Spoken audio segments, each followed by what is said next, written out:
सिर्फ इसलिए कि हम अपने बड़ा भाई मान करके हिंदू पार्टियों को अपने बड़े भाई के रूप में देख करके कि ये हमारे लिए कुछ करेंगे, छोटे भाइयों के रूप में उन्होंने कुछ नहीं किया। किसी पार्टी ने भी कुछ नहीं किया।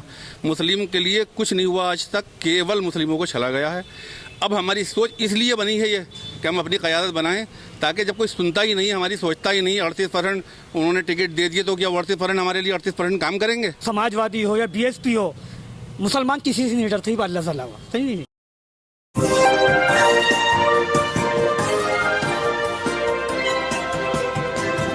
सिर्फ इसलिए कि हम अपने बड़ा भाई मान करके हिंदू पार्टियों को अपने बड़े भाई के रूप में देख करके कि ये हमारे लिए कुछ करेंगे, छोटे भाइयों के रूप में उन्होंने कुछ नहीं किया। किसी पार्टी ने भी कुछ नहीं किया।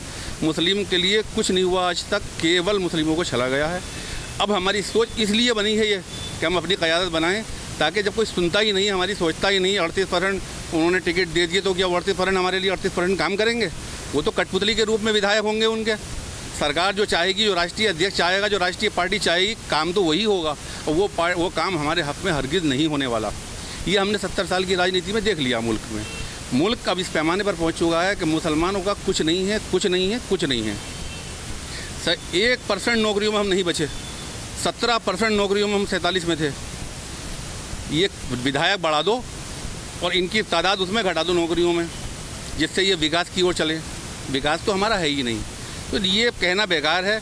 हमें बीजेपी हमारे हुकूक समझे, हमारे हुकूक पे खरी उतरे, हम बीजेपी को अपना बड़ा भाई बना लेंगे। क्या परेशानी है?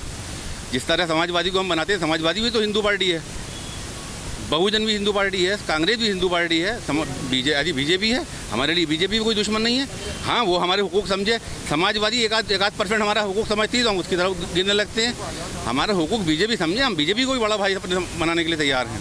बीजेपी को भी बड़ा भाई बनाने के लिए तैयार हैं। युवा भी मेरे साथ मौजूद हैं। किस तरीके से देख रहे हैं 2022 के चुनाव को, क्योंकि भाजपा ये दावा कर रही है कि युवा उनके साथ जाने वाले हैं। भाजपा 160 सीटें ला पाएगी, वो भी साहब 50 सीटें लाना है और 150 सीटें लाई हमारी समाज पार्टी ला रही है। भाजपा सरकार नहीं बननी है। भाजपा में तासुब बहुत बड़ा है। अगर हिंदू कुछ गलत करके तो वो उसको कार्रवाई कुछ होती है। मुसलमान बोल दे तो घर तक पुल उठा लेती है, उसे घर के संपत्ति जब्त कर लेगी, वो कर लेगी। हिंदू को कहते हैं काट दो मार दो। महापुर उत्तरांचल में गया 20 लाख मुसलमान काटेंगे, उस पर कोई वो नहीं है। वही साहब कहा तो न मोदी ने रहेगा ना योगी रहेगा, तो हम उस पर उन पर उंगली उठ रही है, तासुब कर रहा है पूरे। और ये इस बीच का जिसको तासुब भरे उसे पकड़ो। ये वहाँ पे उत्तरांचल में कहा ना गया, उन्हें सबको सजा डाला जाए, कार्रवाई से उनकी संपत्ति जब्त करी जाए। उनकी उन लोगों जिन लोगों का 20 लाख मुसलमान काटेंगे उन्हें संपत्ति जब्त करें। मुसलमानों को नहीं कोई बात कर दे रहे, मुसलमानों को संपत्ति जब्त कर लो, उन्हें घर भी कर लो, वो कर लो। ये क्या इंसाफ है बीजेपी में? इंसाफ लाओ, इंसाफ। हम चाहते हैं इंसाफ। कोई भी पार्टी हो इंसाफ लाए, कोई भी पार्टी हो इंसाफ लाए। किस तरीके से देख रहे हैं इन चीज़ों को? हिंदू मुसलमान की राजनीति बंद होनी चाहिए। हम भाई भाई हैं हिंदुस्तान में। हमारी यही खूबसूरत गंगा जमनी तहजीब रही है। हिंदू मुसलमान सब मिल करके हिंदुस्तान को सींच करके यहाँ तक लाए हैं। आज ये पार्टी अपने वोट बैंक के लिए, सिर्फ और सिर्फ वोट बैंक के लिए हमें बांटे हुए हैं।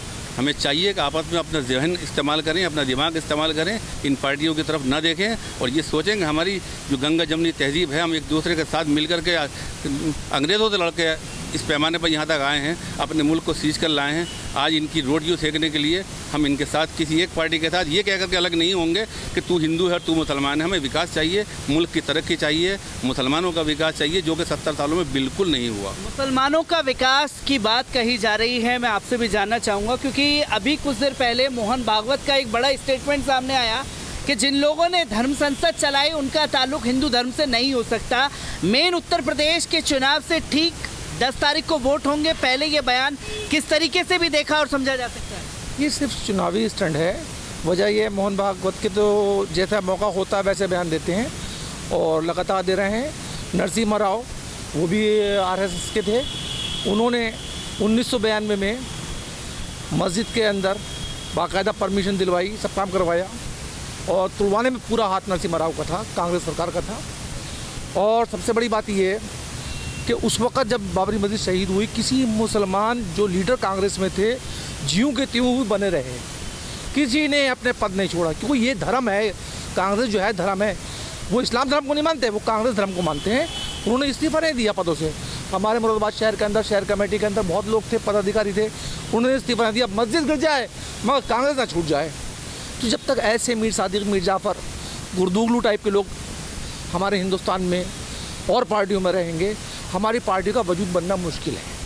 पार्टी का वजूद बनना मुश्किल है। क्या मैसेज देना चाहेंगे? 10 तारीख को पहले वोट होने जा रही है, क्योंकि भाजपा सिर्फ और सिर्फ हिंदुओं को ये बता रही है कि हिंदू खतरे में आ गया, और ये बताने की कोशिश की जा रही है कि मुसलमान डरा हुआ है। असल में मुसलमान डरा हुआ है यूपी के चुनाव में।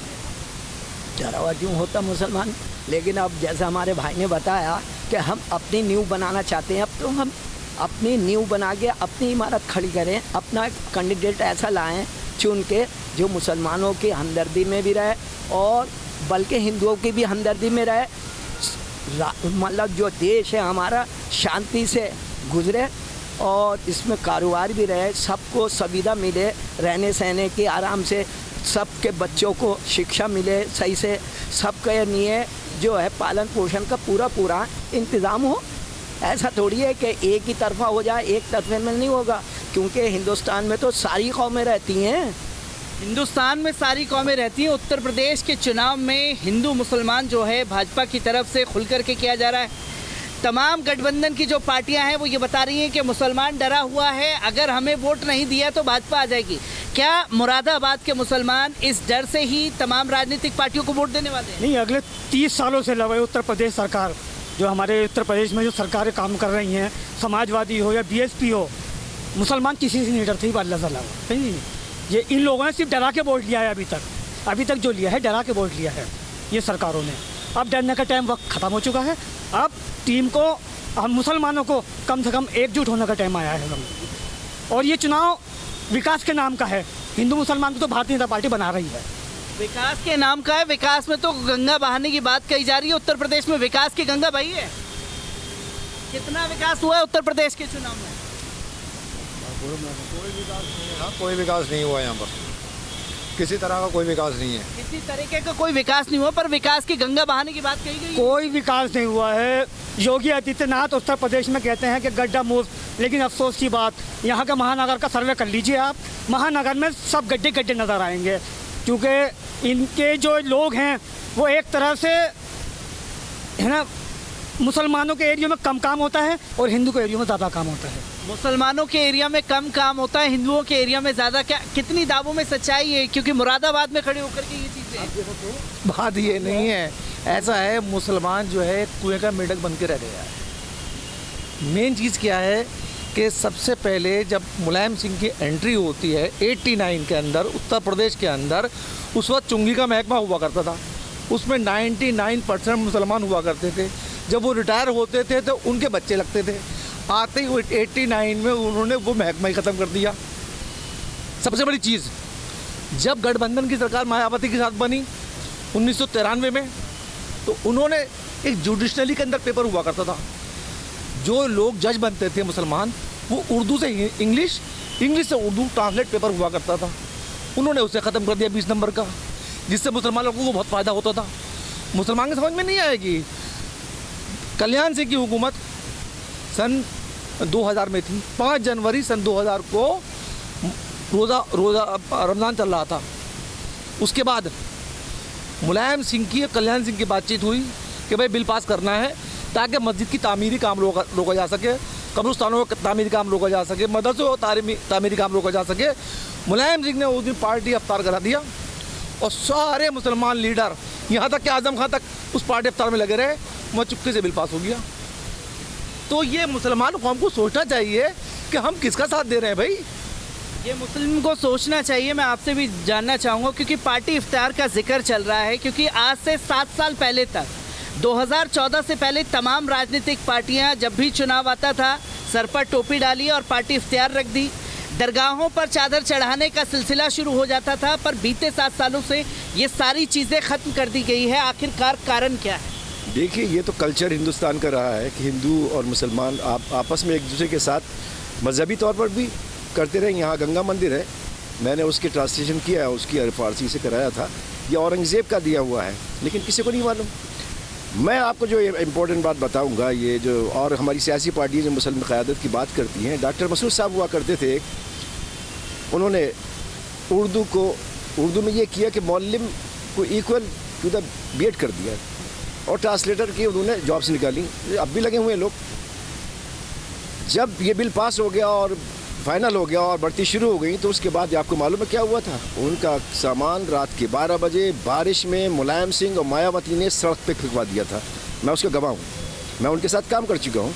यहाँ 2000 में इलेक्शन में एक पतंग उड़ी थी, अल्हम्दुलिल्लाह डॉक्टर जावेद रशीद आमिर साहब उसके हेड थे, उन्होंने ही निशान रखा था पतंग। आज अल्हम्दुलिल्लाह आज पतंग उड़ रही है, दिल बेनतहा खुश है। ओवैसी साहब का जहाँ तक ताल्लुक़ है, देखिए क़यादत तो हमें बनानी है, और ओवैसी साहब बैरिस्टर हैं और ये पार्टी आज की तो है नहीं।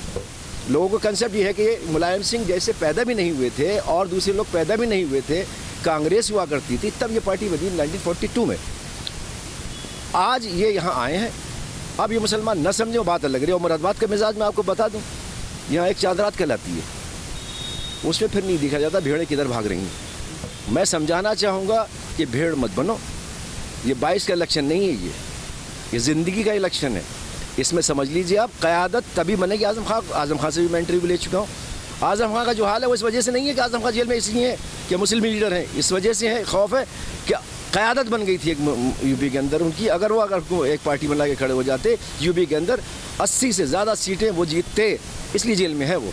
न यूनिवर्सिटी बनाने की वजह से जेल में है, न किसी और वजह से। आज ये क़यादत यहाँ आई है बैरिस्टर वरसुद्दीन साहब की, इसको मुसलमानों ने नहीं समझा तो खसारे में रहेंगे। आज़म खान जेल में, पूरी कौम जेल में चली जाएगी 5 साल के लिए। ये मैं कह रहा हूँ, वोट दीजिए या मत दीजिए, आपकी मर्ज़ी है। ये गड्ढे, ये दीवारें, ये तभी बनेंगी जब आपके हाथ में क़यादत होगी। हिंदू एरिया में काम होता है, इट इज़ फैक्ट, मैं इसका विटनेस सब हैं। ये आप भी जानते हैं, आप तो दिल्ली में कवरेज कर रहे हैं, या आपने बाड़े में भी देखा होगा, जहाँ मस्जिद में देखा होगा, सब देखा होगा। क्यों? क्योंकि वह क़यादत नहीं है ना। हमें क़यादत चाहिए, सड़कें तो अपने आप बन जाएंगी, रोज़गार अपने आप मिल जाएंगे। क़यादत चाहे, और बैरिस्टर जैसे आदमी को आप कह रहे हैं कि ये बेवकूफ़ी की बातें हैं। ये पार्टी नहीं है, ये अब वक्त की एक ज़माने की है। अब वक्त की ज़रूरत है, मुसलमानों की बिलखुसूस ज़रूरत है, और मुसलमानों के साथ साथ जो सेकुलर हिंदू और दलित लोग हैं, उन सब की ज़रूरत है कि वो गरीब गुरबा के रहबर हैं जनाब असदुद्दीन ओवैसी साहब, और ओवैसी साहब को इंशाअल्लाह अब कुछ कमाएंगी, कोई बात नहीं, बूंद बूंद करके ही समंदर बनता है। इंशाअल्लाह अगले आने वाले वक्त में मुसलमानों का एक दबदबा होगा। इंशाअल्लाह मुसलमानों की अपनी एक पार्टी होगी, जिसको लेकर दीगर पार्टियां ये कह कर के हिंदुओं को कहा करेंगी कि देखो असदुद्दीन ओवैसी की पार्टी आ गई है, उसको वोट देने मुसलमान निकल गए हैं, अब तुम डरो। पहले वो उनको डराते थे हम ये कह करके, नहीं, ऐसा नहीं होना चाहिए। असदुद्दीन ओवैसी साहब से हमें उम्मीद है कि वो सब गरीबों का, मुसलमानों का, दलितों का, सबका भला करेंगे और सबके लिए अच्छा काम करेंगे, हमारे मुल्क के लिए अच्छा काम करेंगे। हमें चाहिए कि हमें ऐसे सेकुलर आदमी को वोट देना चाहिए और पार्टी को उठाना चाहिए जो सबका ख्याल करता हो। मुरादाबाद की आम जनता मेरे साथ मौजूद थी, जिन्होंने साफ तौर पर ये कहा कि तमाम राजनीतिक पार्टियों ने बरसों से ठगा है और 2022 का चुनाव भी इसी ओर ले जाने की कोशिश की जा रही है। और आज भी मुरादाबाद हो या उत्तर प्रदेश की आम जनता, वो अपने रहबर को तलाश रही है जो उनके मुद्दों के ऊपर काम कर सके, सेकुलर होकर के इन तमाम सेकुलर पार्टियों को आईना दिखा सके जो सच में काम करना चाहते हैं।